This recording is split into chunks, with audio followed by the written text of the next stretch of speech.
दसैँ आयो भन्छ नाना किन्ने पैसा पनि छैन।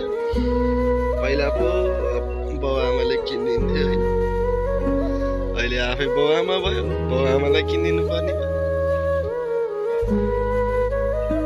गाह्रो छ हो जिम्मेवारीसँग।